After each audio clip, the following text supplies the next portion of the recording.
Welcome, guys. Sorry for the slight delay there, but wanted to make sure all three of our participants were available for this evening's recording. BDSL Talk is back. The podcast featuring myself, Ben Tsujimoto, and Brian Rademaker.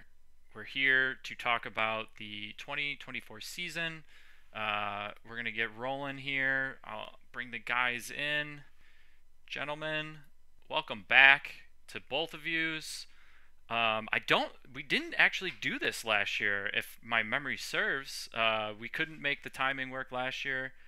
So this year, back looking at the league. How are you both this evening? This is our Hi. 14th year, right? 14th year doing this together. Something like that. It feels like it, Ben, at least. hmm I'm doing well. Yeah, a lot to get into here in terms of the lead up for the season.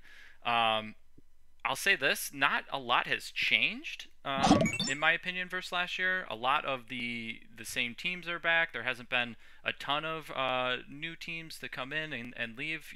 There's the usual amount of change, but in terms of the same core of the teams in each division appear to be there. One of the things I want to talk to right off the get go is over 35.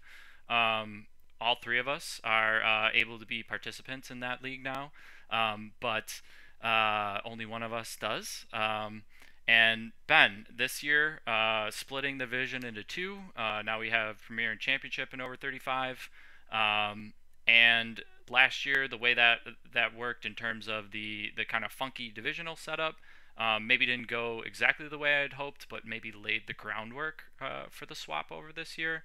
Um, do we think the split is really going to help out the division? Is it kind of going to sort of remain the same? I think the teams who are expecting to do well are probably still the teams who are expecting to win the divisions. But as a participant in it, how do you think the split is kind of going to work out this year for over 35?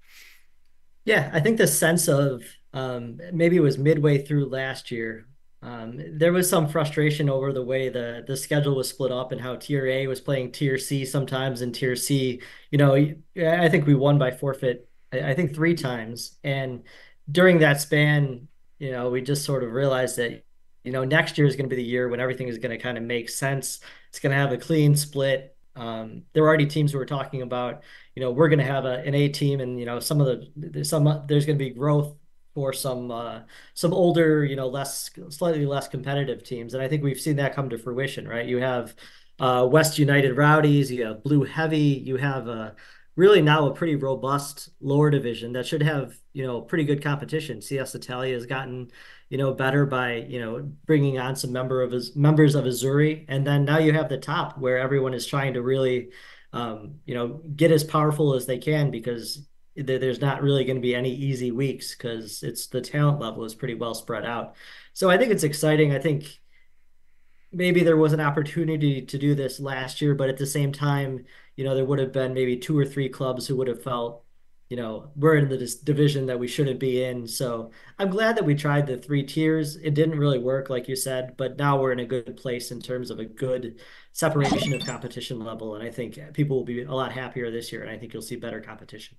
Now, Ben, your team Yeah. won last year's division, and this year heading into it, defending that title. Like you said, a couple of the teams who you were battling for, um, particularly Blue Stars, had sort of a split off. Brian, I know you looked at both those teams. How do you think that split off is going to help or hurt Blue Stars as they look to contend with Enigma this year? Well, normally when you're talking a split off, I would think in general you get a little bit weaker unless you got good tools to come in and replenish. Specifically speaking on a stronger side team. What's interesting about this year now with the split that was made is that there are some good teams that are going to find themselves in an interesting spot from a record standpoint. You're gonna have some teams that might be 2-7-1 that have historically been much better than that. But speaking with teams like Blue that split into Blue Stars and Blue Heavy, I took a look at those rosters and then placed them side by side with their counterparts in each division. And I think they actually have a decent shot of hoisting two trophies this year. I think both teams are higher end for their respective flights. So you never know. I don't feel the same way about if you want to put these teams together, Lycan Next and West United Rowdies. I think Lycan Next might struggle a little bit. So we'll see. Yeah, I myself was rather surprised when I looked at the Lycan next roster. I mean, they're going a little light here to open the season. I think only starting with about 19 players, while a full contingent team over at West United Rowdies. So, in my opinion, in order for them to contend seriously this season, they're going to have to add um, some players to that team to have a shot inside the Premier Division. One team I'd like to get your opinion on, Ben, too, is Title. They made a number of changes. They were maybe the last team to get into the mix into the Premier Division, getting that nod over Thundercats from last year. A lot of changes on that roster. How do you think they're looking coming into the year? I think, in fall, with the Salins League, over 35 continued from the summer into the fall, and that was when we started to see Title really get good. They picked up three or four guys, Dominic Senya, Andrew Brabi, Jesus Barranco Romero, like guys who, are very good attacking players. And they're going to be a handful from pace wise. They're going to be a handful creatively. They're going to be high energy. I think they're have a real chance of finishing, in the top three, and maybe a dark horse team that could win it all. I have them at three myself. Yeah, Yeah, credit So yeah, credit credit to I, Harry O'Malley for building that team because you can tell he spent a lot of time and energy in putting that group together, and I think it's the best team that he's ever fielded by a significant amount. I now kind of have each with the six that are in that top flight. I have Enigma and Blue Stars as one and two. Doesn't matter the order. Aranje and Title three and four, not in that order. Aranje at four, and then Soho and Lycan next. I think bring up the rear, which is interesting because I think both of those teams are very good. It's just if that's your schedule this year, somebody's got to come in last. I think it's telling that you have those teams down there. It just shows how improved the over 35 division has really gotten. I mean, Soho, we're talking about a perennial, BDSL Premier Sunday League team not too long ago, and now here they are in over 35, and we're thinking maybe not a team that's battling for the title. On the lower half of the division there in the championship, you guys have a favorite looking at promotion? I mean, could argue Thundercats based on their performance last year. They did get some decent results against the top teams. Brian, you're shaking your head already, so go right ahead.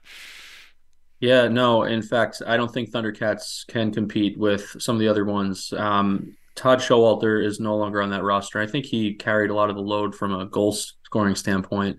But having said that, I don't know that team too well enough to give enough credit elsewhere.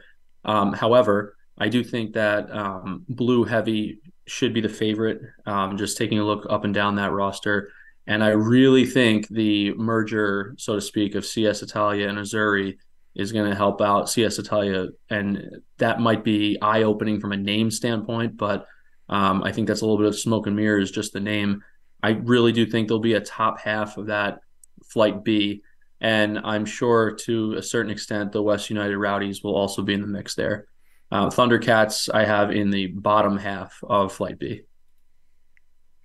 I think West United Rowdies, they keep a lot of their players together, and some of the newer clubs, I think Thundercats, like you said, Brian, have changed a little bit. Italia has merged in a bunch of Azzurri guys. Blue Heavy is I think it's kind of forming a new identity there. I think West United, a bulk of those players and some smart additions. I think Ronald Lawrence will score goals for them. Matt Waddington, should be probably playing in the top division, but he's probably the best player in the bottom one. I think West United, and then maybe Blue Heavy, and then the Thundercats, Italia, and maybe in the middle tier, and then Devils and Goats. Goats right now doesn't have too much of a roster posted, so I'm hesitant to make too much of a judgment on how they'll be. But from what I see there, it's hard to see them in the top, one through three. Rather interesting there. If one of those two teams between Heavy and Lycan, or excuse me, West Rowdies do get to pull up, how that'll shake out, coming next year in over 35 if they join the top division, might make some interesting roster decisions and games in the future. So jumping off of over 35, I think we'll go right to Premier after this. Big change in Premier last year. Buffalo United finally breaks through, gets a long-awaited trophy. Some would say a long time coming for that club. Always in semifinals, plenty of cup final appearances. Never was able to get it done. Last year finally made it happen. Ended the reign of Raiders. Um, Looking at that team coming in, their odds at a repeat, is it like truly a changing of the guard at the top? I mean, a lot of the same teams are all back, reloaded, but are we finally starting to see the beginning of the end of like the Raiders dynasty, or do we think like last year was just maybe a one-off hiccup? I'll let Brian take this one first. Yeah, yeah, this is a loaded question because I don't want to just say that you can't just write them off. I took a look at that roster and the high expectations that they have every year coming in is part of this. So when I looked at it today, I was like, oh, you know what? This doesn't appear as strong as it has in the past, just based on some of the names that weren't there. But you can't make that quick of a call, I guess, because it's still the Raiders and they still have some extremely highly talented players. So I wouldn't say that this is the year of a downturn by any means, but what I do think will happen, I think it was pretty evident last year that there was a significant gap between the top four and then everybody else. Um, I don't think that exists anymore this year. I think the gap now is between 6 and 7. I think you can firmly stick Celtic United and the Bees within that top six. And I think, honestly, any one of those six teams can beat one another on any given day, which makes a repeat performance from Bus difficult this year, even though I still think they're one of the favorites amongst those six. So we'll see how it pans out. And a lot of it comes down to just like who shows up when. It makes the difference between perhaps going 8-2 versus 6-4 and just changes your entire course in the playoffs. I think that's some good points there, and I think bees will be interesting to see how they fuel how they come back in year two. They made some strong pickups, but also guys who are playing a lot of soccer this summer, not necessarily just in the BDSL. So managing health and managing attendance on Sundays will be a challenge, but they'll also have, a competitive, young, hard to play against team. But it's hard to look at teams like Sharpshooters and Brian's Queenston team and Boss. They're so firmly entrenched. They're so deep. They are hard to play against. They have continuity. It's going to be really hard to knock them off. Celtic United, I will not predict how they'll finish because it'll just be entirely wrong. It'll probably be the opposite of what I choose. Kilimanjaro is interesting, just in the sense that they're playing still again in the UPSL, and they haven't published too much of their roster yet, so we don't know exactly, what kind of players they'll have at their disposal. I think they have a lot of Sunday games as well in the UPSL. So balancing that squad, while it's a cool opportunity for them, it might leave them shorthanded on some weeks or trying to reschedule, or that can be a headache. With Raiders, I'm not really sure yet, but that run that they had was pretty remarkable. And a lot of those guys have moved on. The core of that team, Casey Durkis is no longer in Buffalo. You have Anthony Johnson, who really brought that team together. He's moved. So it's a different group. I think the group will still be very, very talented. I think how quickly they'll gel together will be important. But I think they're maybe just a little bit behind Sharpshooters, Bus, and Queenston right now. Is I think Raiders is just maybe a little bit beyond them. That is one team I'd like to get a little bit more info from you guys about is the Sharpshooters. Like every year, I look at that roster, and they always seem to add one or two good, young, up and coming players to supplement the core that they usually have. This year, right now, only at 19. Um, and I think last I checked, maybe Sam Lamendola is like maybe the biggest name that I saw that maybe wasn't playing for them last year. I might be missing a guy off the top here. Um, but losing Derek Bartolo at least to the start of the season, a big loss for them in the middle of the park. Maybe he does come back to them this year. I don't want to discount him because Derek's a great player, but coming back from that sort of injury, and then playing at the level that he has been playing at for a long time last year, like is that going to be possible for them? I'm looking at the sharpshooters roster, and I guess for me, I just didn't see like any big major ad this year. It's still a very quality team, but you're taking one big guy out of the mix there. Um, do you, if they have more coming, I certainly might change my opinion. But to me, sharpshooters might be a step behind the rest of them as I look at the rosters here today. I don't think they necessarily have to add all that much because their depth is incredible. But it will be interesting to see how they play without Derek. He's the kind of guy that it makes you feel like there's three of them out there at once, just based on he's on offense, then he's on defense, then he's facilitating passes in the middle. So they're going to look different, and it might take some adjusting. And that could play a role in a semi swoon, but I don't think they're in danger of making a deep cup run or making the playoffs or anything of that matter. But to your point, there could be some slip ups on their schedule. I've had a lot of admiration for how that team has played for the last 14, 15 years. They're the kind of team that seemingly just wins games. It's always 3 points. Whether it's a 4-3 win, a 2-1 win, they get the wins. And at the end of the year, that's what matters, and that's what gets you those buys that are crucial. So this year, maybe they have a little bit more of an upward hill to climb, but just based on their history and knowing how Trevor runs that team, I don't think they're in panic mode. And their young players, are just getting better. So this is their chance to shine. And I think I would not be surprised. I don't think sharpshooters will enter the season with 19 players on their roster. And I think whoever the two or three players that they add could make the team look a whole lot different. If Derek Bartlow comes back midseason, that's a huge boost there. That pushes them higher up. I'm not too discouraged at this point. I understand, I think some of the concerns because they don't look like quite the superpower that they've been in the past, and they are getting a little bit older. But they still have a bunch of offensive options. They have some depth in the midfield. Yeah, they're very reliant on a couple players. Justin Bonetto is so good as a center midfielder who pulls the strings, but will he have a lot more responsibility now that Bartlow's not there? Being that three guys in addition in the middle, does he have a little bit more defensive responsibility? I don't know. They still have guys who can score. Andy Loomis will score. Ben Willingham will score. They have a decent back line. It's the Canisius contingent with them is the challenge because they'll often be missing those players at the very end of the year.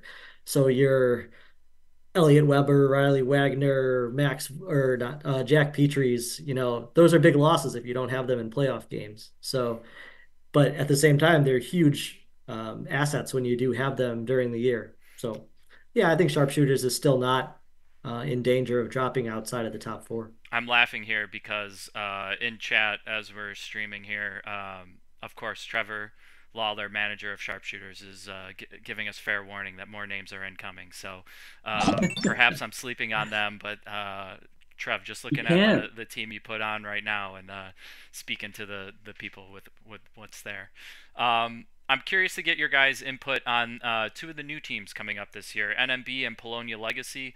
Polonia has had Prem experience, although most of this roster that they have here doesn't have any of that. And then NMB, their first time in the upper division.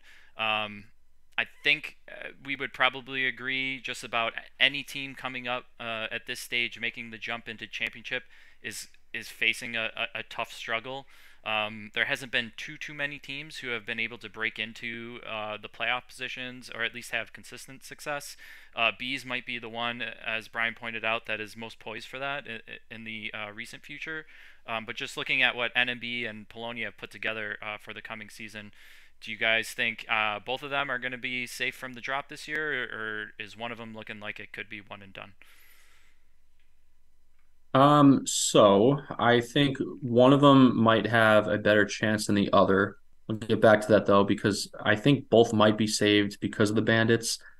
Ben brought up a good point about the double schedule that the Bandits are playing, and FC Lackawanna or FCY, whatever their names back then, did this just a few years ago, and that team was loaded from a roster standpoint, and they looked beat, defeated, tired, whatever you want to call it, in the middle of July last year.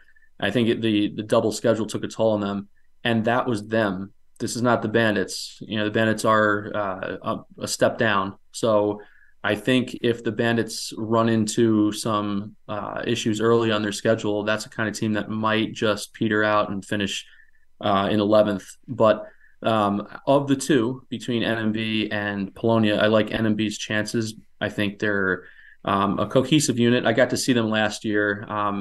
They might need a little bit of offensive firepower, but I thought they were fairly organized and a solid team. Polonia, to me, looks a little bit too young. They've got a flash contingency there, and although some individual skill might be present, I don't know if they've got the full big picture yet, and I think they need to fill out a little bit more, so to speak. Yeah, I think Polonia is almost, I will be surprised if Polonia stays up. I think, as Brian said, Kilimanjaro, runs some risk, but I wouldn't end up being shocked if they fielded enough guys to put in a Sunday team that manages to avoid a drop. I just think they might have to kind of scrap a little bit to do it. And I think their organizational, kind of structure and game day rosters and just that's not easy to juggle two leagues, especially when so much is packed into a weekend. I think it'll be hard for them, but I have faith that they'll do it. And I think if you had to put Kilimanjaro against Polonia, I think Kilimanjaro wins. Um, but I think those are really the two clubs. NMB I think will be pretty safe. I think NMB can give a team like Bees a decent game. NMB played in the men's A division at Sportsplex and relatively held its own, I guess. And I give them credit for that. And granted, BDSL is not men's A at Sportsplex, but there's a lot of good names on that NMB roster. There's a recent Sweet Home contingent, and they have a bunch of good balance of younger players who are either entering college or around college age, and a decent amount of veterans too who can kind of steady the ship. I think they will get goals. I think Ty Warmington will score goals. I think Nathan Vesper can score goals. I'm less concerned about their goal scoring. I just wonder because they do kind of have a younger team. At least they rely on the younger players. Attendance might be a challenge. I think the last question I might have for you guys in terms of the premier outlook for the coming season. Um, I mean, Brian, you may have answered this already, but you feel like the top six is maybe relatively secure. I think Los Chupacabras maybe surprised a lot of teams in the top division last year. Certainly outperformed my expectations for them. Kind of fighting all the way to the end of the playoff spot. Then you have like AC Elite, who is maybe the biggest question mark. You guys have touched on your thoughts on Bandits in that roster. To this day, AC Elite has not put in anything, so I'm really not sure what they have cooking out there in the Southern Tier. And then for me, the last team to always talk about with this is just Celtic United.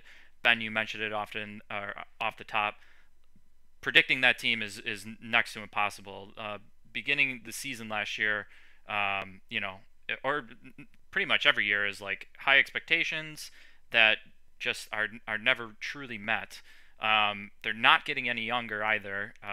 Most of that core is kind of getting, on the older end of their BDSL prime careers. So of that sort of group, is there a team who maybe could sneak in or fall out from that? I would agree with you guys. Like for me, like the top four is almost set with Queenson, Buffalo United, Amherst, and Raiders. But the rest of it is all more fluid to me. Yeah, I don't know. I see a clear-cut six this year. I think Celtic United, I don't know what it is, maybe it's just me. But anytime we play this team for the past decade, it seems we struggle. Um, I, I don't know if it's just they bring it when they play us and not everybody else, but I highly doubt that. I don't understand their results half the time, but to me, seeing them indoors, outdoors constantly, they're a easy top six team. I don't know how they could possibly miss the playoffs. Bees, I think, have done enough to vault themselves into that conversation. They just have a handful of high quality players that'll push them over the edge. So I really don't expect anybody to break through. Certainly not the Chupacabras. Really surprised at their lack of offense as well last year. Although defensively they were pretty sound. I would think if anybody's going to make a move into the top six, if something went wrong for one of those six teams, it would be AC Elite. But realistically, I don't see it anywhere else. I think AC Elite is a real question mark because we have no idea who's on their team. They've fielded, a fairly strong like former Damon contingent in the past, so maybe we're looking at that, but it's hard with an Allegheny County team to know too much just because of their distance from Buffalo, but it's also, sometimes an advantage for them as well because traveling to Fillmore is like as big of a home field advantage as you can have in the BDSL. So it's another thing to factor in, but there's just, so much uncertainty. Chupacabras, I only saw them a couple times last year, but I came away pretty impressed. I thought they had a pretty good unit. They had some creativity in the midfield. They didn't seem overmatched too often against bigger clubs. I mean, I'll have to look back at their results to see if that's actually true or not. But I don't know. I think they're tough. I think they're spunky. Jeremy Berry put on a show when I was there, and He's the, good. the Walsh brothers are also very good players. So I think there's hope that they stay up. I guess now that I look at these teams, I'm not really excited by the middle tier of Premier and the last tier of Premier either. So I think you're right. I think it's going to be the top. I'm confident in the top four. You seem more confident, Brian, in the top six with Celtic United and Bees. But I mean, I think we agree on the top four being set aside for sure. Um, Yeah, I don't want to. Before you move on, Mike, sure, sure. so I don't think there's anything wrong with the Chupacabras. I just don't think they're a legitimate threat over a course of 10 games. I don't know if there's enough consistency there, and maybe again, this is a biased opinion just based on. I mean, we saw them twice last year, and I don't know if they took more than two shots on goal between the two games. So a little bit can be said for how like certain teams match up with one another. Maybe they're a better matchup for, I'm making this up, with Bus, for instance. So they might have a different opinion. Whereas, like I just said this before, like we can't seem to crack the code for Celtic United for the last decade. So, who knows? And Brian, we should ask you. I mean, Queenston is stacked this year, and you guys keep on getting better. You now have a recent trophy to your name, but like, what is it going to take to kind of vault, um, you know, sharpshooters and bus are hard teams to knock off, and you can go toe to toe with them. But winning the league is not an easy feat. Do you think this year's team has the real opportunity to do that? Would you say your favorites? Just to piggyback off that from Ben real quick too, like he said, last year was another Teal Cup victory for you guys, and you now have had that a couple under your belt.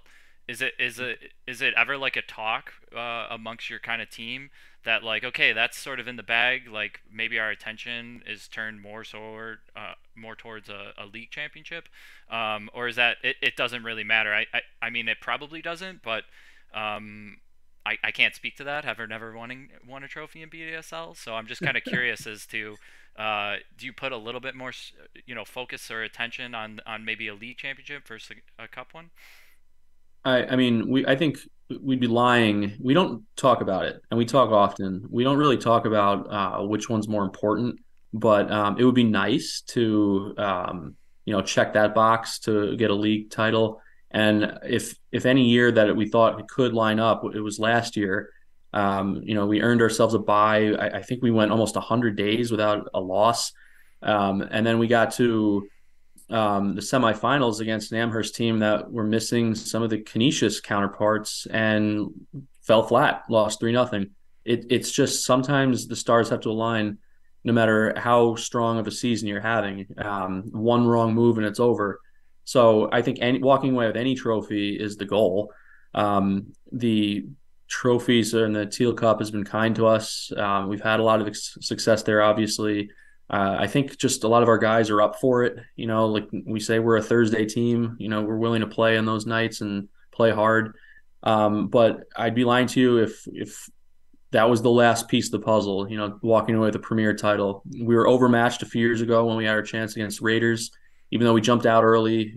8 minutes in, but um, last year's team was different. And yes, to Ben, your point, I think we have gotten better on paper. And, a few of the additions that we made at deadline day last year are now full-time players this year. So that should help us. But again, sometimes it just comes down to little breaks here or there within each game. And, getting the 3 points is what you always want. Yeah, I think the main focus here on Premier, before we turn the page on them, is like we all sort of agree here that the battle at the top, the margins are razor thin. I mean, Raiders have had the dominance, but I think if you go back and look at those games, they're all very close finals that they have managed to pull out and win. So it was never like they were blowing out teams in finals. It was always a close, tough battle for them to do that, which kind of is impressive in its own right.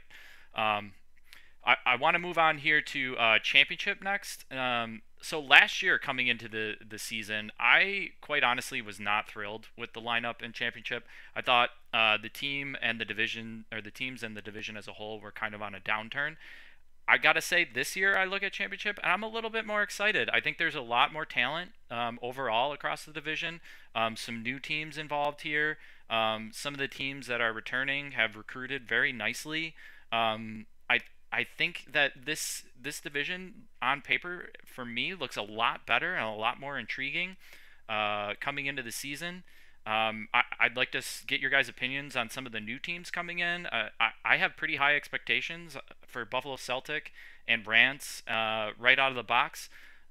You could talk about FC Lackawanna here as a new team, but in my opinion, they're not really, because when you look at that roster, it's made up of predominantly guys who have been here and higher in BDSL. But in terms of Celtic and Rants joining the division, and even Revs to that extent, that's a team who has had good success climbing up the ladder. So all three of these teams joining championship, in my opinion, have really boosted the overall portfolio of it, and I'm wondering if you guys think the same. Yeah, I think championship this year is really exciting. I think it might be hard to find a division that has more parity than this one.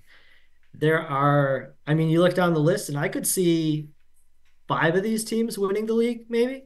I can see Westside winning the league. I can see Rants surprising and winning the league. I could see FC Lackawanna winning. I could see Cavs winning. I don't know if I can see Italian Buffalo Celtic winning. How many did I get to, Brian? Four? You got to Oh, four, and I agreed with all of those so far. I okay. could win it. And I think that's all. I think that's all I'm confident in seeing win it all. I guess I don't know as much about Olean, but I'm confident in those four teams that I mentioned. Yeah, I think finally the top heavy side of Division One has landed in championship, and it finally worked its course out over maybe 2 years or so. But I agree with both of you in that this is going to be a good championship division, one in which that might see teams like Mesquite and Crimson Fire. Sorry, Mitch, that might actually be at the bottom, and I don't think they're bad. I think it's just somebody has to occupy one of those spots, kind of similar to the conversation we were having earlier about over 35's Flight A. There's some quality teams in there. Rance is really good. A lot of people don't know all those names, but that's a good team. West Side looks even better this year from a historical name standpoint. Some of those guys might be getting older, but they're still quality players, and they're mixed in with some good younger kids too. So they should actually make a legitimate threat this year to come up to Premier. Buffalo Celtics young as well, but I would say that they're like the slightly worse version of Rants, but that's splitting hairs to a certain degree. Yeah, it's interesting that Olean and Buffalo Italian, who are now, I guess you'd call mainstays in championship, they are probably in the middle of the pack just by how it all worked out. And Revolution, although they've had a good run so far, I don't expect them to have the same kind of results this year. They'll be competitive. They're still a quality team, and I think they finally found themselves in the division they belong. Yeah, I'm interested to see where Revolution kind of, levels out. I'm wondering if they're have they overachieved? Or I don't know, Brian, you seem to think that they're, a championship team. I don't know if they have staying power there. I see them as probably a really good first division team on a regular basis, but the championship is going to be, continuously tough. You look at a lot of younger sides here. Willies are young, Rants are young. There's, parts of FC Lackawanna that are pretty Yeah. young. Buffalo Italia and Buffalo Celtic are predominantly college-aged kids. It's harder to be, an older team in this league. And I think even though Revs have brought on some younger players, I know Jason Volo, who's a quality player playing at Hilbert, he's there now. He joins Cam Murdy, I believe, who's his Hilbert teammate. But beyond that, a lot of those guys have played together for quite a while, but are also kind of inching up towards, are they late 20s? Are they 30s? Are they beyond that? So Rev's trajectory, and credit to them for getting this far. But I don't know where they'll eventually land, to be honest with you. Same Yeah, thing with, go ahead. I was going to say I have them pegged somewhere in like that 8 to 9 range. I think their camaraderie and cohesiveness will get them a couple wins here or there. But to your point, maybe their ceiling is, maybe they can sneak in the playoffs at 6. That might be their ceiling.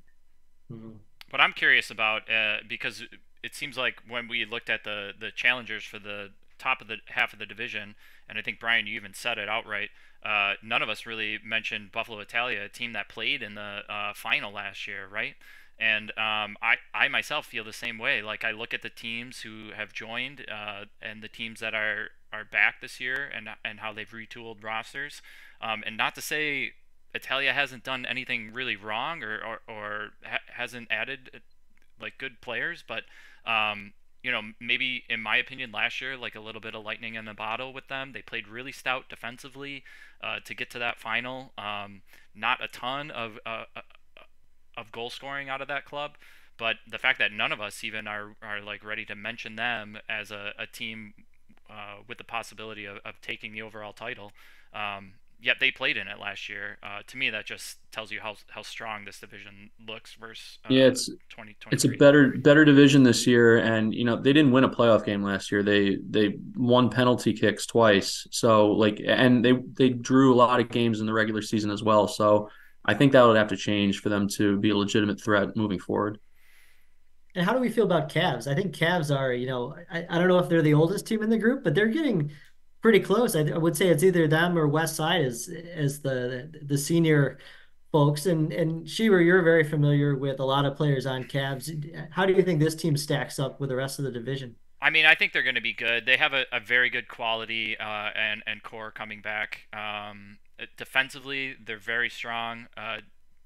Dave, I'm gonna butcher his last name. Ikea. Hecky? Yeah. Yeah, from Oh, you butchered it. Yep, I did. Definitely did. From Damon, excellent player, a guy who last year really shined for Ruse. Played full 90s at outside back and was great for us. They did bring in Alex Osich too this year off of Raiders, which I find interesting. They brought back a lot of the guys that they had lost in the step up last year when they came aboard Ruse and left Marini, but it's pretty much the whole gang is back from Cavs from 2 seasons ago. For better and for worse, I will say when my old Ruse played them like 2 years ago, I didn't find them like that impressive. But they played with a good familiarity with each other, and they definitely have continuity coming into the season, which I think will allow them to have a leg up on some of the teams where these guys know where each other are going to be. They know what positions everyone's playing. They know what to do out on the field, which is always, especially early on, a way to grab and bank points. And then build off of that. So I do like this club. Definitely a playoff team in my opinion. As far as winning it all, I'm not sure about that because I question even their want to do so. But a good overall team in my opinion for sure. A member of West Side has told me that West Side is the oldest team in the division. And I think the thing that fools me with Cavs is they've stayed together for so long. So they're all not really that old. Right. It just feels like they've been together and I think they have been Hmm. together for quite some time. So they all seem older, but they're not really that old. West Side is genuinely old. And I think they have, I think my contact said they have 11 over 35 age players, which is, pretty remarkable. Yep. I do think they've added some younger They've got a talent. good mix. Yeah, Yep. and they show up decently to games. I recall their numbers being pretty decent. So you have guys who can play those 20 or 30-minute roles, being in their 30s and adding value and adding leadership and adding, experience. And I think that stuff, matters. It's not solely a young players league, even though the league is definitely driven by young players now. I am curious I to get your guys' opinion on FC Lackawanna. I'm gonna pull their roster up here, but when I first saw it, I mean, a lot of names here, very familiar with a group of players who have played at higher levels in BDSL.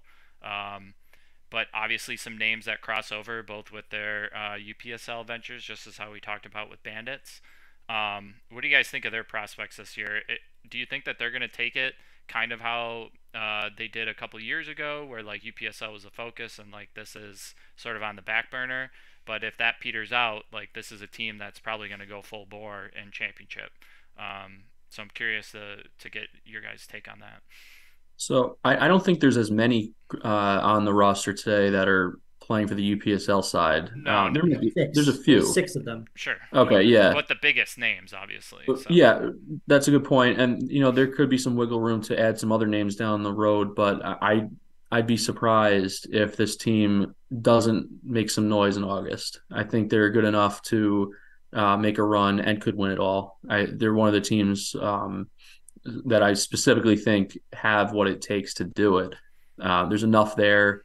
I mean, last year, I thought they kind of coasted through Division One. So, you move them up into this division and where they belong, they probably will nestle somewhere within that top six. And I don't know. Maybe it's a pedigree thing. It's something about the FC Lackawanna team, uh, from a historical standpoint, that they can rattle off a few wins when it matters. I'm a um little down on them, honestly. I don't know oh, if okay. I don't know if they've, I don't know if they make the playoffs. I'm not sure. Ooh, whoa. Is it just You got to because put a of that? wager on this. I don't know about this. I think there's so much parity in championship that things could shake out where Lackawanna's on the outside looking in. I like their team, and I don't think that they're too reliant on FCY players. And maybe I'm not as familiar with some of the um I think there's a golden tier of Lackawanna players that is playing for FCY right now in the UPSL that's really fun to watch. I don't know as much about the kind of peripheral players, and a lot of the peripheral players are showing up on this roster. You see, I think Jabril Almontash is a really good player. Ali Mhm. Muhammad is obviously, almost, he's not quite deified, but he's close to that in Lackawanna. You have Zach Scheibe, who, has given us some of the best goal scoring highlights that we've seen of, any BDSL player. But beyond that, I don't know what names, stick out to you guys. I know everyone loves Ramsey, and Ramsey deserves a shout out on this Of Twitch course.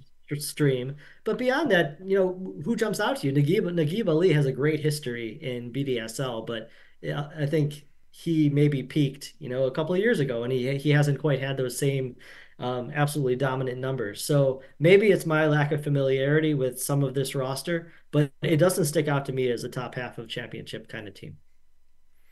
I mean, for me, I think there's a number of players on this roster who maybe we don't know about because the Lackawanna soccer community is so large, right?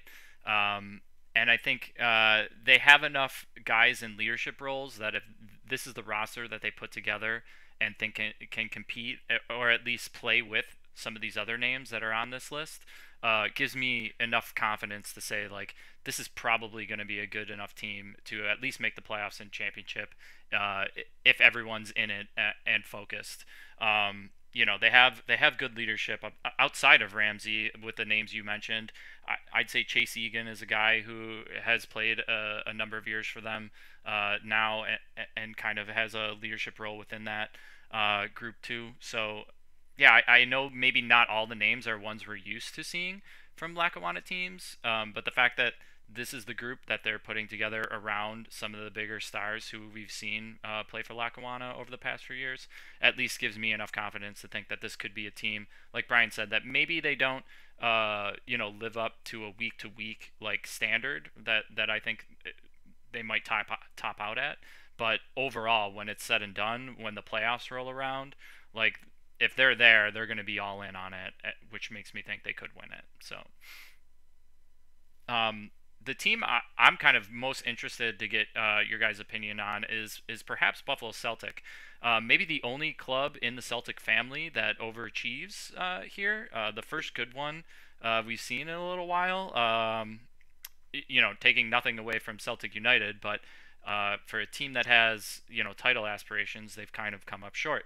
On the other hand, here, while they didn't win, Buffalo Celtic at least looked pretty impressive in D1 at times. And this year, I like the roster when I look at it here. Do you guys have? Do you guys agree with me? Do you think that this is a playoff team in the making in championship, or is this maybe a step too early for them to jump up here into the championship division? This is a playoff team. That's As all a I'll say. former, as a former Buffalo Celtic player, I give a lot of these guys credit in that it's a younger generation of guys. Aiden Comerford and Ethan Ruggiero have done a nice job coming in, getting things organized, putting together a really good team. And they're all, they're very young, Hmm. um, but they're pretty dynamic. I mean, adding Jake Gennaro from Wolves, if he's healthy, is a really good add. They will have a very strong midfield. There's a couple names on there that I don't know, and I'm not entirely sure where their goals are going to come from, which I think maybe is a slight concern. I don't know if they'll rely on Ethan Ruggiero again, if Jake Willingham will be productive. I think Anthony Ciansosi is a great player, but I don't know. I'm concerned about the goals a little bit, but I know that they're young. I Fair point. know that they'll play fast. I know, when you have a D1 player like Luca Biscaglia there, that, certainly helps as well. Yep. They have a pretty big St. John Fisher contingent too. So it's like active college Mhm. players definitely give you an edge as long as they show up. Brian, for you, just flat out a playoff team, and you think, yeah? Yeah, I mean, Ben touched on a lot of that. We'll see how they do. I wouldn't overreact, I guess, for the first 2 weeks or so because of the college aspect to it. He does make a good point about maybe there being a lack of goals, or maybe they have to spread their goals equally, amongst a handful of people, which can happen. Sure. But they seem to be in a lot of games last year where they only gave up, one goal or maybe even less. Yeah. So their defense is pretty solid. Like I said earlier, I think this is a very similar looking team to Rance, except Rance has some, extremely talented players. Eli Douglas pops out to me from that team. But I don't know. I think just looking at the entire picture of the division, I can see this team being right in the mix with an FC Lackawanna in that 4, 5, 6 range. And good enough to make some noise. And given the parity that likely will take place in this division, I could see, that's another team that you could potentially see make a nice run in August. I guess my overall feeling on championship is I'm just happy to see it back being a very parity-driven one. Last year it was kind of like that, but not in the terms of where I think the overall quality like shown where it has in years past. This year, like I said, I look at it and I'm just much more excited at the lineup and the potential games and matchups we could be seeing in championship overall. Um, Gonna skip over D1 and D2, and I want to talk about D3. Maybe because I'm a little biased because I have just joined this division. But when I look at the lineup in D3, it just looks really fun to me. There's a lot of like entertaining teams in this division, so I want to talk about them next. I think it's very top heavy. There's a like a group of three teams that stand out higher than me than the rest of the group, with Infinity, Buffalo Knight, and I mean I want to say Bangarang if they can continue off of the momentum from last season, but I'm not quite sure if they're ready for that. So for me, the third best team in the division is Brighton Stars, a long-standing D3 team that for some reason, while I never quite understand why they're always at the top end of the talent pool here, but um, there are just a number of like super fun, like entertaining teams, in my opinion here, including Bangarang in that mix. I always think Lakeshore is fun. JL Dutch, the list goes on. I'm Everybody's just fun. yeah, I'm enjoying like looking at this. I think there's going to be a lot of like shit talking in this division on a week to week basis in D3, like fun nonsense. I get. Um, am I just biased because I'm now a member of Reds, or do you guys see any of that here? I mean, I think you're getting carried away a little bit with the fun, Sure. but I agree with you on your top three choices and also the fourth that I'm not entirely sure about. I think maybe Dutch, kind of wriggles its way in there, Dutch and Bangerang, or maybe on the outside. I think Buffalo Knight could run away with this division. It's a little bit scary how much talent is on that team given the rest of the division. Then again, if they show up with 10 or 11 guys every week, then you run into some problems. So I think, attendance could be their biggest adversary, not so much the other teams. Infinity is good. Infinity is a good veteran group. But beyond that, I mean, I think Brighton Stars will be good. I think they'll be a playoff team, as you said as well. Bangarang brings a lot of talent and some continuity as well.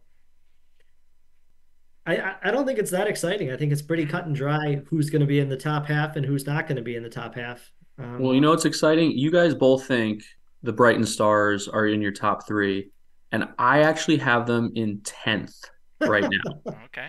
Wow. So I saw they have an overhaul on their schedule, their roster from last year to this year. I think I counted 16 new players and a lot of names I've never heard of before. So I think that team might be hitting a rough patch. Just a personal opinion, and it has more to do with the other teams. I do agree that I think Buffalo Knight is the clear-cut team in this division. Nobody stands a chance against them. I'll mark it down right now. Second team by default, I think, is Infinity. They were in the wrong division last year. They added Luke Lennox to play on this team for the Sunday League as well, and I think he makes a big difference. Um, JL Dutch, I have it third. I think they're strong enough, and they had some good additions. If I'm remembering correctly, I don't have it up right now, so I can't remember the names off the top of my head, but I remember thinking, oh, this team looks vastly improved compared to the previous year. Um, and then after that, it gets a little bit murky. You've got I guess, the inconsistent bunch in there, where you've got teams like Lakeshore that win 5-3 one day, and then they lose 7-2 the following week. They're really hard to figure out. Then there's Meerkats.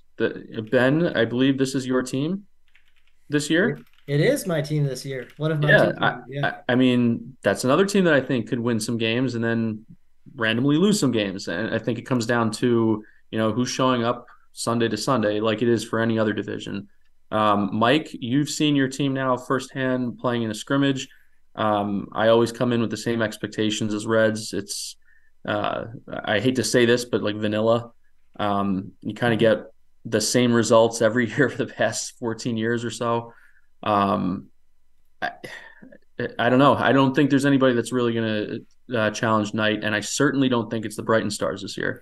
Not Infinity for you? Like I know Ben touched on their experience, but I look at that roster, like you said, there are big names who are used to playing at the higher end of the division who now reside down here in D3. I think that's a really solid team to compete with them. I would echo what you say about Lakeshore. Lakeshore for me is always like I'm always high up on them to enter the season. I look at that team, I like the roster. It's a group of guys with plenty of BDSL experience, and who I think should be doing better, especially at this sort of level, and they just never seem to pull it off. I am curious about Hamburg Monarchs, a team that did very poorly last year, but 2 years ago did pretty well. This year they have new management, and kind of a roster. I don't want to say overhaul, but enough changes that make me think they might be taking it a little bit more serious this year. So I'm curious to see what comes out of them. And then the new club, Badger Academy, that's a team splitting off from their parent club who are basically all BDSL vets and know what to do. And they weren't doing bad in D1 last year, so the Did you step. take a look at that split, Mike? I did, yeah. I think the Badger Academy team is pretty good. Yeah, I no. think they got a lot of good names on that team. Yeah, that's what I'm They should saying. make the playoffs, and I think Bangarang is on the fringe of the playoffs in my opinion, maybe sixth. But I would expect to see the Badger Academy compete pretty well up there, actually. Yeah, no, that's what I was saying. I was saying that most of the team from Badgers came down with it, and that was Hmm. a team that wasn't playing poorly in D1. So, sliding down two divisions, that should be a very quality team in D3 overall. Um, the one team who I'm just really feeling for here is FC Munster to enter the season. Not really sure what that team's gonna come up with. I haven't really seen much of the roster. There were talks that with the folding of Moby Ducks that they'd have an influx of them coming in, but then when rosters came out, I saw a lot of those players end up on other teams. So not entirely sure if I had to pick a relegation team. Looking at it here today, I'd probably pick FC Munster, despite how poorly Meerkats were. I mean, they just signed Ben, so they must be pretty desperate. Um, but yeah, that would be maybe my relegation candidate to enter the They're season. mine as well. 0 and 10. Fair enough. That would be, we'd have to, it would be a string of kind of rough years for me in the BDSL Sunday League in terms of results. It started so promisingly, and now recently it's gone straight You're downhill. Good cursed, thing Ben. What can I say? I know. Oh no, Ever since their year with the Meerkats should be Ruse, fine. You It's think FC so? Munster. Well, Yeah, I what was think the but what was the Meerkats deal could last finish year? like seventh, eighth, somewhere in there, ninth. What was the deal last year with them? with Meerkats last year, I mean, Yeah. Scott Panula, who I think is their best player, who was, well, the reason that I'm joining that team, he got a red card and was suspended for 7 games. So when you lose your best player, then it becomes much more difficult, especially when I don't know what their depth was like, because I'm not super familiar with Meerkats, and it'll be a learning experience for me. But I don't know, I'm just excited to get some exercise on Sundays. Sims might go for 20 goals this year. You never know. All right. Fair enough. Fair enough. Um, all right, we'll go off them back to D1. This year in D1, we see a couple of longtime D2 teams in Ukraine and Medina come back up. I think, or wait, am I in the wrong division? You're in the wrong division. Yeah, I'm Yeah. thinking Yeah, D2. That's who I meant to be talking about. D2, we have a couple of good quality teams in Medina and Ukraine coming up into D2 this year. Um, then you have a lot of teams who I feel like have been in this division for quite some time and just can't seem to get any forward momentum out. Uh, I'm not sure I have a clear cut favorite. I do like Ukraine. I do like Devils again this season. And everyone else is sort of like in the middle for me. Do you guys have a favorite that sticks out to you here in the D2 pool? by More so. default, by default, I have Cosmos. Okay. Um, and then Devils second with the teams you mentioned, like Medina and Ukraine, following suit right after that. But I think um, all of those teams could make a claim for it. It's to your point. There's no runaway. I even think this we might actually see some positive results again from Clarence, the Coyotes. I think this is a good spot for them. And somebody like Sam Sutherland, who's now popped up on that roster, I think is one of those guys who will get his. So like you can't count them out of games anymore. And I even think LA United has a slight shot as well. Ben, any team that stick out to you here in the D2 group? I think Ukraine is building something pretty good. I think they have a good buy-in. It seems like they're pretty organized. They found a goal scorer last year who moved in who, I think it was a goal per game. I think Ruslan Panasiuk. That's my attempt with not looking at the roster, um, which would be remarkable if I was right, but I don't think I'm right. Medina as well. I think Medina could be interesting. I think there's a lot of younger talent there. I mean, bringing on Kai and Matthew is a huge add, and I think they have enough good young players where I would not want to play them on the dead legs of driving up to Medina Veterans Memorial Park. You often don't get Veterans and Memorial in the same park name, so that it has to be an advantage as well. Um, United Warriors played it. They're one of the holdovers from last year because a lot of the teams from D2 last year went up to D1. I think Hmm. we were looking at this earlier. There were four of them. Hmm. So LaSalle's still there. Celtic Brigade has a very interesting bunch of players. They'll score goals. They'll be kind of difficult to play against. They keep the ball better than you think.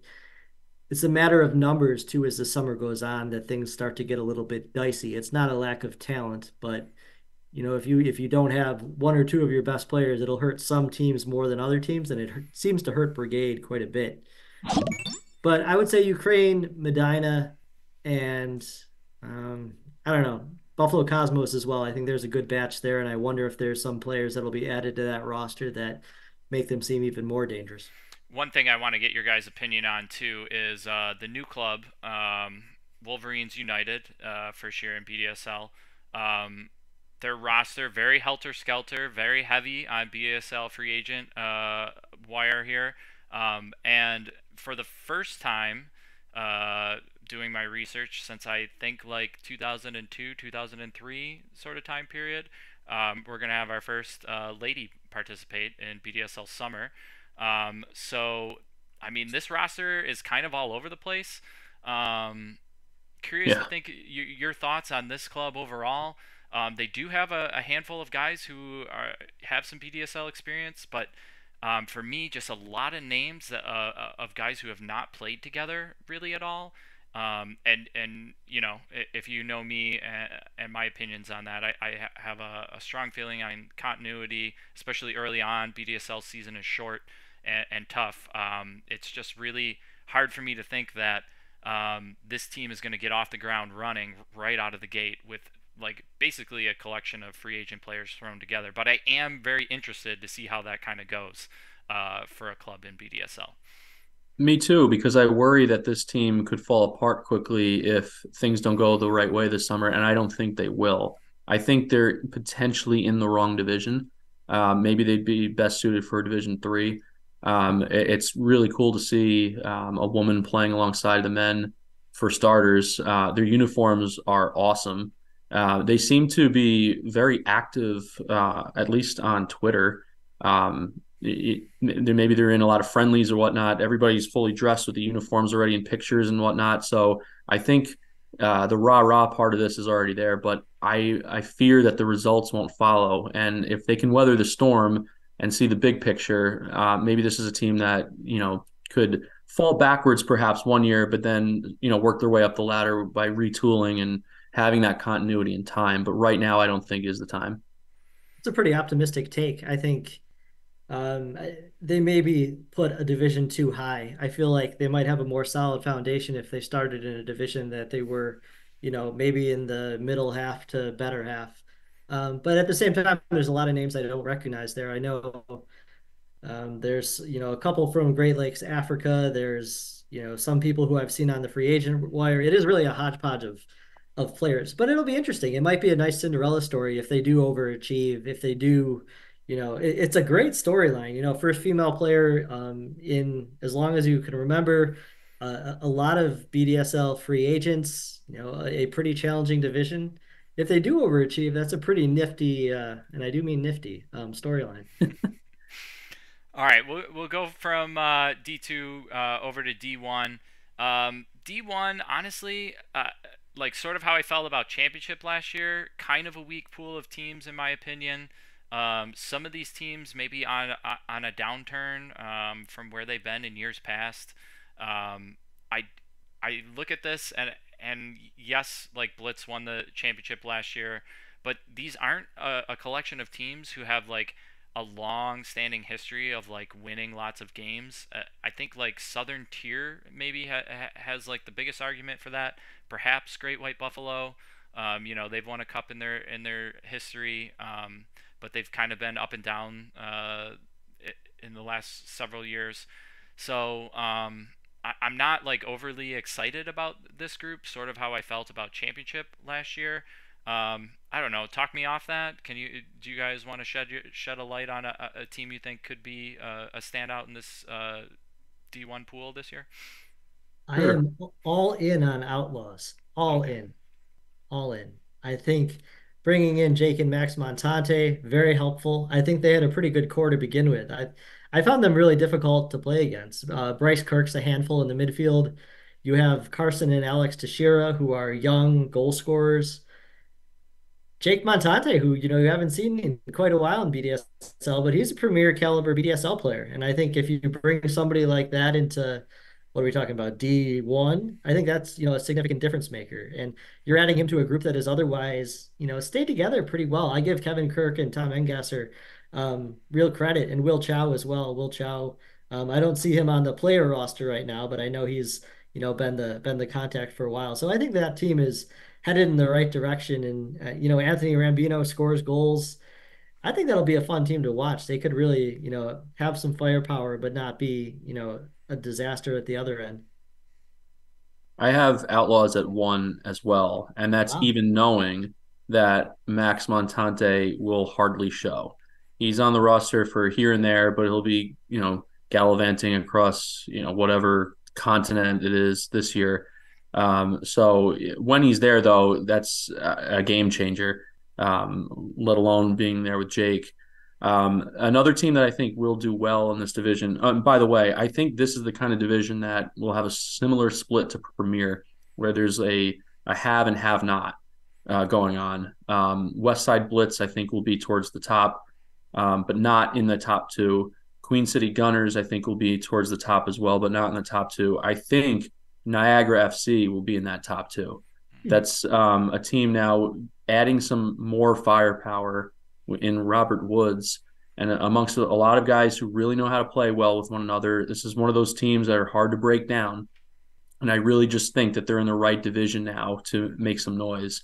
But I do think Outlaws is a better version of them.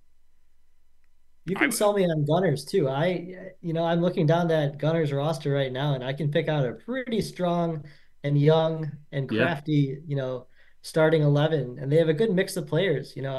Dan Karowski is, tough as nails in the midfield. You have Jacob Ramirez, who scored a bunch of goals last year. I think yeah, Connor Saley and Connor Saley and Ryan McMaster, who are good former OP Alliance holdovers, who they have stayed involved even though that team has fallen apart. Picking up Palu, I don't know how much Palu will play this year because he's playing, I believe, in another league as well. But Tony Roncone, another good former Buff State Mm-hmm. player. I think Gunners can be pretty dangerous, and I think Brian mentioned something about Blitz. Blitz is not easy to play against. They are very athletic. They'll put you under pressure. They can score goals. They can score goals in bunches. Then again, I think almost everyone scored goals in bunches against Celtic 1888 last year. So maybe I shouldn't have come away so impressed. Um, but yeah, I think all four of those teams moving up from D2 to D1 will be competitive in D1. I don't think between Gunners, Blitz, Southern Tier, Great White Buffalo that any of those teams will struggle to stay up. I'm unsure about Quake. I Yep. think Delco is a bit of an uncertain. I know Stingrays is really desperately trying to. It's sort of the aftermath of Rangers that is still Yeah. around. That's trying to cobble enough players around them to remain competitive. And I think maybe do they ultimately land? Do you think as a D2 team? As if there was any kind of stability, that maybe they'd be a D2 team. Southern Tier, I think maybe will regress a bit. They've lost, Same. maybe their three best scorers, but I Yep. think they do have a good collection of players still.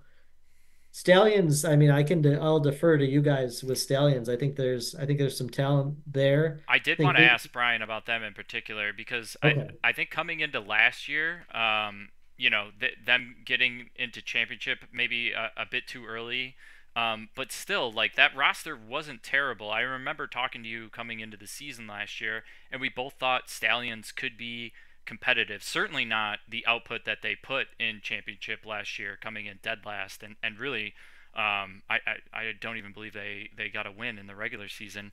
This year with their roster in D1, like maybe this is a better starting point for them, sort of a full reset on their BDSL career here. But like this roster, this has many BDSL veterans. I'm looking at like Justice Hoffman, the Adamak group, like plenty of guys who know and have had success in BDSL in the past. Like, is this a team whose last year was just sort of an aberration, or a bad first step for them, and should be much better in your opinion this year in D1? Yeah, so I was surprised myself because I think I had Stallions at number one last year in Division One before they got bumped up, like preseason. Hmm. And I thought with the bump, they still wouldn't be the bottom of the barrel. I thought they would definitely compete. But part of that means you've got to have all 11 players actually on the field when the game's over. They took a lot of red cards, a lot of unnecessary things going on. They seemed to unravel at any point in which things weren't going their way. So maybe there's a mental toughness thing going on there. I don't know. Maybe it's just the collection of players that they have. But either way, they're probably better suited this year. Having said that, I think this league continuously gets better year over year. And even though there was a lot of teams that moved up to championship, I still don't think that they're good enough to be like within the top four. I have them currently at six, but I do think they're part of the have, not the have not group. I think they'll certainly do better than some of the teams that were previously mentioned. I have Quake in dead last, Cheektowaga in 10th, Southern Tier in ninth, and Delco in eighth. I think they'll be better than those teams. Although I think, honestly, of all the years, Delco might actually they might be onto something now based on what I saw on their roster. So that could be a team that perhaps surprises me. I still have them in eighth, but maybe they can make the jump into the top six.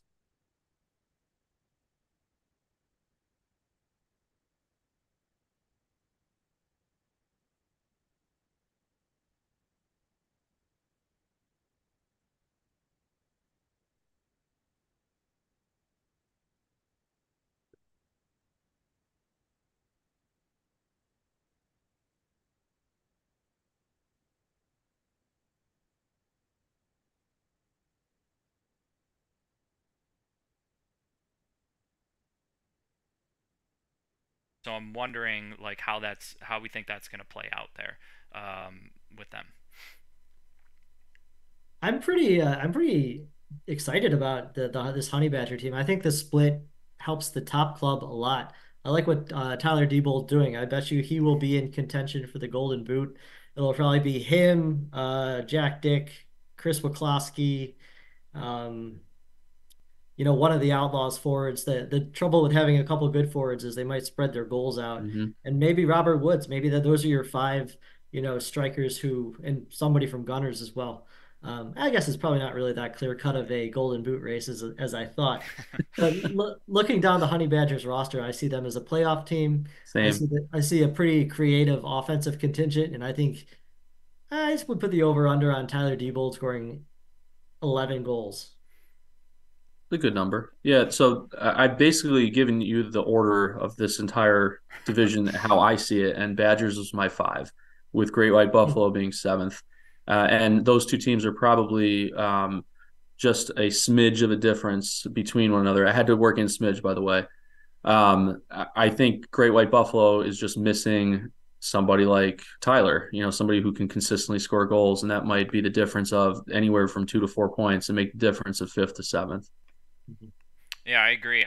I like how the split worked out for them. I think a lot of they have a good like leadership group in place, which I value a lot, just as much as continuity. I think we've started to see that many of the teams in the league who now have good, consistent success seem to have someone on the sideline, sort of running the show that allows the players to keep their focus on the field.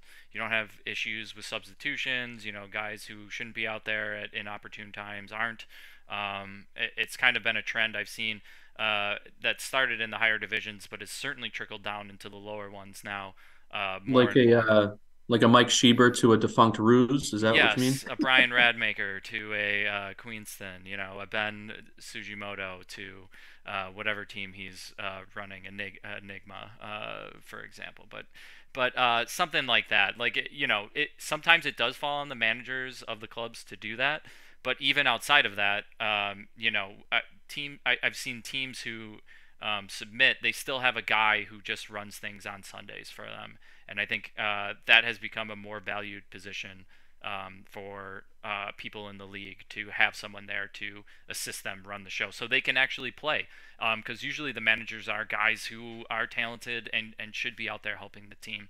And I don't want to call him a coach or like an actual legit manager, but just someone there to help assist things on game days. I think that sort of spot has become increasingly valuable in the BDSL, and teams who do have that have seen more success. So, um, last division here we'll get into D4. D4, we saw the big names from that division come out last year with Bangarang and Infinity leading the way. What we're left with is sort of the leftovers from the playoff race. It's hard for me to really come up with a favorite team from this division. I mean, we've seen like Rust Belt have some success in the Cup last year. Didn't really translate to league success. I'm not entirely sure I have a favorite team coming into the season this year in D4. I suppose by default it's NWO based on the standings, but something has felt off to me about that team in years prior. I will say I looked at their additions this season, and I do like sort of a youth movement. So I think they're headed in the right direction. But do I think they're a step in class above everyone, especially after what we saw at the top of the division last year? I'm not so sure. Am I wrong about that? I don't know. I'm just gonna say Queen City. That way, I have a double chance to get it right. I I don't know. Maybe it's Allen FC. Okay. I think somebody used the word default. Maybe you did, Mike. I don't know. I'm really because of those departures. It's really difficult to understand. NWO is an older team. So is Tonawanda United. So is Rust Belt. But I think Rust Belt's getting younger. So maybe they'll make some noise. But I guess I'm going to trust the youth teams. Okay. Um, I do. All kidding aside, I think Queen City AFC probably should get a little bit more credit than they deserve. They did knock off Infinity last year and made a valiant effort for the title last year. So that's my default team to actually come out of Division Four this year, followed by Allen FC because of the youth. I I do. see NWO being pretty strong. I think, I mean, Audi Frankelmont probably scores 15 goals this year, and they have enough younger players to complement their older group. And they definitely do have a pretty sizable older group. But I mean, just looking down this division, it's not, there's no one that really jumps out to me at this point. I believe, Brian, was it Queen City AFC that you said was the Queen City that seems dangerous? Yeah, that's the one that existed last year. The Royals are the new one. Okay. I mean, I have no idea who's even on the Royals, so I'm going to say they're safely not in the playoff mix just based on that. I could be wrong, but if I don't recognize that many names, I'm just going to go with history and say, they're not going to be a threat. What might I'm be more interested to see. Go ahead. what might be more interesting in this division is the race for the bottom. I know that's a weird thing to say, but I mean, last year North Collins, despite making it out of the group stage in Matthews Cup, just had an absolutely horrendous time in league play, um, and they had like coming into the season, I thought a couple of decent players that would help, that team not have tons of success, but at least not be the worst team. And then you had South Buffalo, who, after 2 years ago having a pretty decent season, just completely regressed back towards the bottom of the division. I think those two teams would probably be in the mix for the bottom again this year. Um, I am very interested to see what happens with Big Green. That was a team who ended up picking up a lot of the pieces off of Moby Ducks, because most of their, or not most, but a handful of their roster moved over to Newside Huskies FC. So that could be like an interesting rivalry game here in D4 to look forward to between those two squads. Um, but yeah, for me, there isn't a great team in the middle like Tonawanda U. That's a team that has tons of BDSL experience, but not necessarily good BDSL experience, right? Haven't really had a great season So wrong. in a long time. And then you have like Celtic Classic, which might be boosted by there They not are. being 1888, right? Yeah. So That's a team that could crack into that top two Celtic Classic. I think they're good enough. Just looking at their roster, it seems like they even grabbed some guys that Ben used to play with. mhm. One of the Hofschneiders, I don't even know if it's a father, son, uncle, whatever. Ed Fritz is a solid goalie. They're always going to have him in the back there. How's the Almonte kid? I only know that name, but I don't know his game.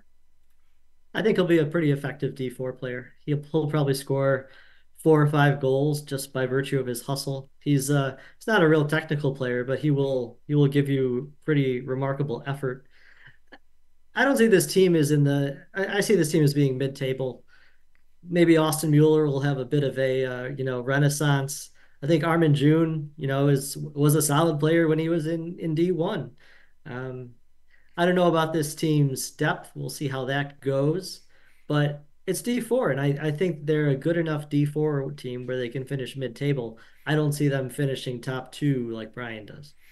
Like you said, Brian, Rust Belt too. That's a team who is undergoing a management change, and they are like with their additions seemingly getting younger here, which I do like about them. They did have some late season cup success, so I am curious to see if they can translate that to better league play. They seem to always be just on the cusp of the playoffs. I think the last couple of years the playoff battle in the bottom division has been interesting in the last couple spots, and I feel like Rust Belt has been on the wrong end of those results the last 2 years prior. So maybe this is a year where the you have two clear cut, top end talents, teams that have left the division. Maybe that benefits a team like Rust Belt who could finally break into the playoffs. Um, but yeah, definitely a questionable division in terms of like placing a favorite for me overall. For me, it's more so I definitely feel like there's a couple teams we can list as certainly not in contention, and then everyone else is kind of about the same in my estimation. I do agree with you. I think Allen is also uh, an ascending team, definitely a younger group. Um, we scrimmaged them like you mentioned a couple days ago, and I got to see a couple of their players who I didn't know about beforehand, and was came away rather impressed. I think they'll struggle to score, but on the back end and in the midfield, they had some good options there. So yeah, I'm just not sure if there's an overall favorite for me outside of NWO potentially here. Um, yeah, I can't believe that means we got through them all with the final touches on D4. Anything? Really? Yeah, I I believe. could have sworn there was more divisions coming. Uh, No, thank, this is good news. I'm th- getting tired. thankfully not. No. Anything else we didn't touch on any of the divisions you guys want to bring up? Something I overshot here or ignored? Um, All right, Mike, I'm going to put you on the spot. yeah, go ahead.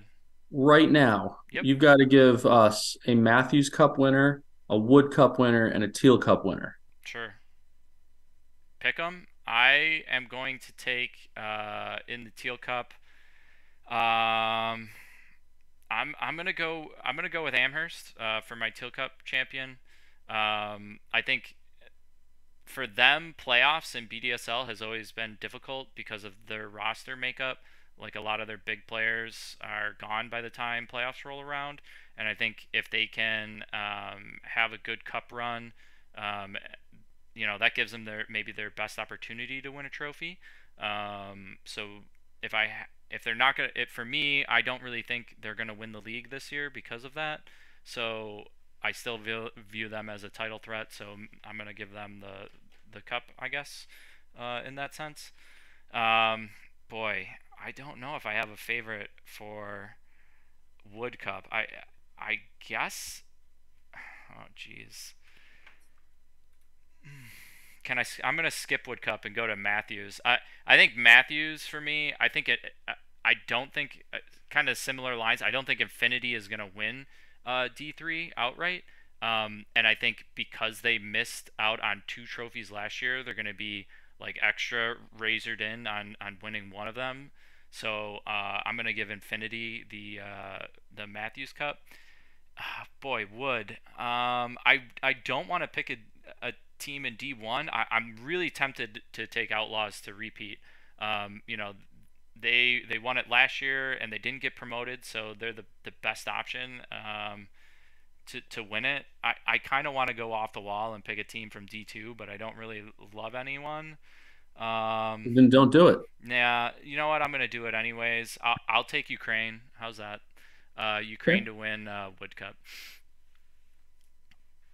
I can do my three. I got Queenston, Hmm. Outlaws, and last one is kind of tough, isn't it? Brighton Stars. Oh, Wow. that's intriguing. I think that's a What's that's a happening team. here? I think like them themselves view them as a team that's like sort of in the vein of Buffalo United, like sort of snake bit. They've just never won anything. They've been in a lot of playoff games and they've done decently in cups tournaments, but they just have no hardware to show for it in all their years of BDSL. So I wouldn't hate it if they actually won something at some point because as a guy who's never done that and played a long time, I can understand that can be mighty frustrating. So, do you have ones, Brian? Yeah, Wood Cup is going to Southern Tier FC. Okay. I'm just kidding. They're not in it. Yep. Um, I'll go with, you know what? I'm going to go a little off the wall in the Teal Cup, because there's always a surprise, and maybe not a big surprise, but It has been a while I don't since know we've what seen it is, a but I championship team think win it. I no, I don't think I think the Bees might do it. Okay. I don't want them to win it, but I think they might. I don't know. I'm not going to pick our own team, although I always think we have a very good chance of doing it, No, you and can't I pick your want own. us to do it, and I believe in our team to do it. Hmm. But I'm just going to play the odds here and say somebody else will win it, so I'll go with the Bees. Okay. Um, in Wood Cup, I'm on the fence. It could be Outlaws again, but I'm going to go with Niagara FC. I think they'll have enough and do what it takes. Okay. And in Matthews, let's go with Buffalo Knight. They would be a repeat champion too.